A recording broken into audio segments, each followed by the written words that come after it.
The night Abeni was born, the wind howled through the village of Igbodu. The old women who helped her mother, Morayo, bring her into the world whispered among themselves. A child born during such a storm was a bad omen. Her father, Olori, was a wealthy trader with many wives, but Morayo was his favorite. The other wives hated her for it.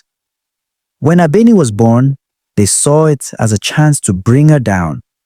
They told Olori that the child was cursed, that she would bring misfortune, that she would destroy the family. At first, Olori ignored them, but bad things started happening. His biggest shipment of goods got lost in the river. His best friend betrayed him in business. His youngest son fell sick. His senior wife, Iyaronke, saw this as a chance. She told Olori, "It is the child. Aje Omo, she has come to ruin us." Morayo begged him not to listen, but fear is stronger than love. One night, when Abeni was just 4 years old, Olori sent her away. He gave her to a poor old woman who lived at the edge of the village. "Take her," he said. "She is no longer my child." Morayo cried until she had no more tears, but in those days, a woman had no power against her husband's will. Abeni grew up in the old woman's care. Mama Shade, as she called her, was kind, but had little to give. Abeni fetched water, pounded yam, and learned to sell in the market. People still whispered about her. The cursed child. Aye, Omo. Nobody wanted to be a friend. But Abeni was strong. She watched, she listened, she learned.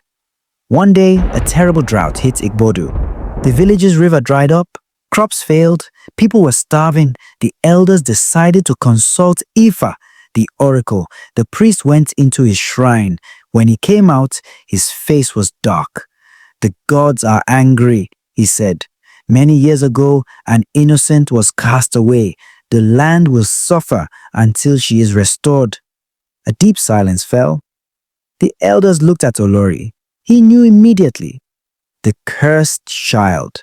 Abeni messengers were sent to find her. They arrived at Mama Shade's hut, expecting to see a weak, broken girl. But Abeni stood tall. She was no longer a child afraid of shadows.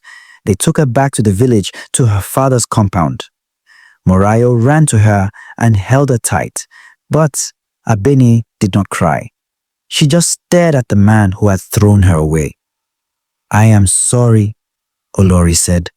She said nothing.